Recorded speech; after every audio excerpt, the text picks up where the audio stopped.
نستنى وما تقفلش الفيديو علشان أول كلمة هقولها هي علم النفس. وأول حاجة هتيجي في بالك وانت بتسمع تحاليل شخصية وأمراض نفسية، وهتقوم قافل الفيديو خالص وهتقوم لاغي الاشتراك وعامل كمان حظر للقناة كلها علشان خاطر ما تسمعش. ما انت بقى معقد علم نفس. طب تعالى بقى النهاردة في الفيديو ده أعرفك ايه أهمية علم النفس. صح، كتير مننا بيشوف علم النفس ده غامض أو يمكن خاص بالدكاترة النفسيين وبس، لكن الحقيقة إن علم النفس ده مجرد مادة بندرسها. لأ، ده مفتاح لفهم نفسنا وفهم اللي حوالينا وفهم اللي عايشين فيه. طب تعالوا النهاردة كده أحببكم في علم النفس واسمعني للنهاية وما تحكمش عليا. أنا عارفة إن طلاب علمي كلهم هاربين على قسم العلمي علشان خاطر قسم الأدبي فيه المادة دي.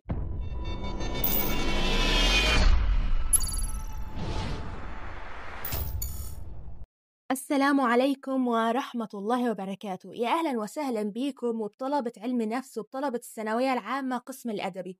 تعالوا كده نعرفكم حاجة ونسألكم سؤال، بس بجد ما تقفلش الفيديو، استنى معايا للنهاية. ليه بنذاكر علم نفس؟ ده سؤال مهم جدا، خصوصا في مجتمعاتنا اللي يمكن لسه مش بتدي لعلم النفس أهميته الكافية. كتير مننا بيعتقد إن علم النفس ده مادة أكاديمية كده بحتة، ملهاش تطبيق مباشر كده في حياتنا اليومية، ودول طبعا طلبة الثانوية العامة، أو يمكن كمان مقتصرة على الناس اللي بتعاني من مشاكل نفسية كبيرة.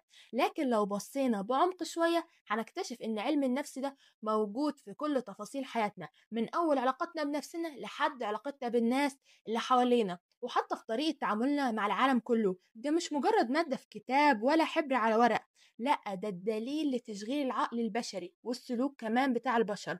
علم النفس ده في كل مكان، وتعالى اقول لك بقى ليه هتذاكره. وبعد الفيديو ده هتروح تفتح الكتاب وانت نفسك راضية وبتحبه. اول حاجة، انت بتفهم نفسك وبتطورها، يمكن دي اهم نقطة واهم جزء في الفيديو. علم النفس بيساعدك تفهم مين انت بجد، ليه بتفكر بالطريقة دي وليه بتحس الاحساس ده، وده اللي بيحفزك. ايه نقاط قوتك وايه نقاط ضعفك، بتخاف من ايه وما بتخافش من ايه، بتحب ايه وبتكره ايه. لما بتفهم نفسك بتقدر تتعامل مع مشاعرك وتغير من سلوكياتك السلبية وتطور من شخصيتك، وده بيساعدك تفهم ليه بتتعصب بسرعة وليه بتخاف من حاجات معينة وليه بتكتئب. الفهم ده هو أول خطوة للتغير الإيجابي. تاني حاجة بقى، انت بتقدر تفهم الناس وبتبني علاقات افضل. ازاي تقدر تفهم اللي قدامك بيفكر ازاي او حاسس بايه؟ علم النفس بقى يا صديقي بيوفر لك الادوات دي، وبيعلمك ازاي تقرا لغة الجسد بتاعة الشخص اللي واقف قدامك، وازاي تفهم الدوافع ورا تصرفات الناس، وازاي تتعاطف معاهم. الفهم ده بقى بيخليك تبني علاقات اقوى وكمان اكتر صحة، سواء بقى مع اهلك، مع اصحابك، مع زمايلك او قرايبك، زمايلك بقى في الشغل. بيقلل سوء الفهم والمشاكل اللي بتحصل بقى بسبب عدم قدرة التواصل، أو أنت مش عارف توصل طريقة صحيحة، أو كل الناس بقى بتفهمك غلط. تاني حاجة أو تالت حاجة خلينا نقولها، التعامل مع الضغوط النفسية والتحديات الحياتية. الحياة بقى مش وردي قوي وكلنا بنمر بضغوطات وتحديات.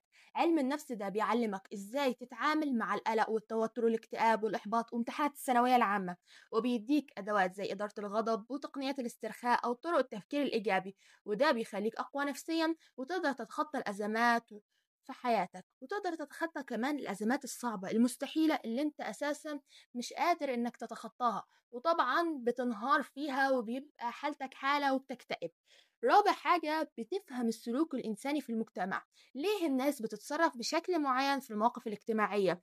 ليه مثلا الواحد لما بيبقى محرج وشه مثلا أو خدوده بتحمر؟ ليه الإعلانات بتأثر علينا؟ طب ليه بنشتري المنتج معين من غير ما نعرفه؟ طب ليه بنشتري المنتج ده؟ طب ده شكله حلو ليه؟ وهكذا يعني. علم النفس بقى بيشرح لك سلوك الأفراد والمجموعات اللي في المجتمع، وبيوريك ازاي الرأي العام بيتكون وازاي ممكن يتم التأثير على قراراتنا. ده بيخليك أكتر وعي باللي بيحصل في مجتمعك، وأكتر عرضة للتعرض الإيجابي أو للتأثير الإيجابي، وأقل عرضة بقى للتأثير السلبي. خامس حاجة معانا، تطبيقاته في كل المجالات. علم النفس بس مش للمرضى النفسيين أو المتخصصين أو الدكاترة النفسيين، لأ، ده ليه تطبيقات في كل مجال تقريبا. تعال اسمع بقى معايا علشان خاطر إن شاء الله تشتغل في واحدة فيهم. أول حاجة، في التعليم بيساعد المدرسين يفهموا الطلاب ويوصلوا لهم المعلومة بطريقة أفضل.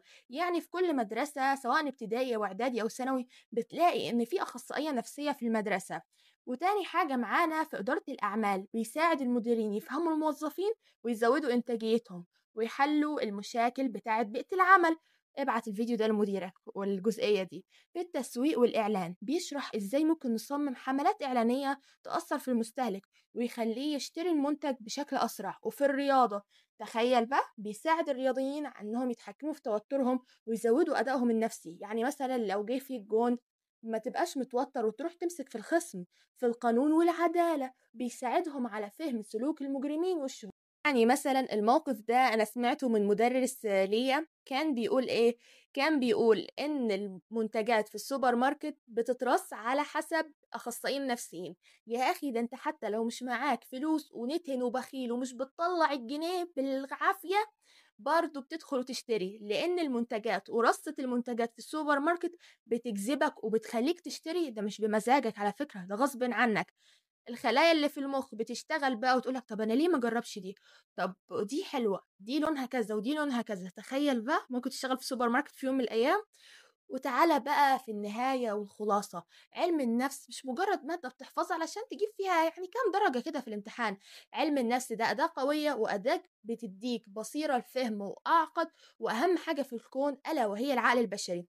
فهمك لعلم النفس ده بيخليك إنسان أفضل وأكتر وعي وأكتر قدرة على التعامل مع تحديات الحياة، سواء كنت شخصية اجتماعية أو انطوائية. وبيخليك تعيش حياة أكتر جودة وتاخد قرارات أفضل وتبني كمان علاقات أنجح. ما تخليش الفكرة التقليدية عن علم النفس تمنعك من استكشافه. ركز أهم حاجة على الفهم مش الحفظ. حاول تربطه، لو عايز تفهمه بشكل صحيح اربطه بالحياة اليومية. هتلاقي إنك كل يوم بتتعلم حاجة جديدة بتطبقها في حياتك المباشرة. يا ريت تشاركونا برأيكم في التعليقات. إيه أكتر حاجة في علم النفس أثرت فيكم أو غيرت طريقة تفكيركم؟ وإيه الأسئلة اللي نفسك تلاقي لها إجابة في علم النفس؟ ما تنسوش تعملوا لايك وسبسكرايب وتفعلوا الجرس علشان يوصل لكم كل جديد، وشير الفيديو ده مع كل اللي تعرفوهم علشان نوصل الفكرة دي لأكبر عدد من الناس. تشوف فيديوهاتنا اللي فاتت. نشوفكم في فيديو جديد، والسلام عليكم ورحمة الله وبركاته.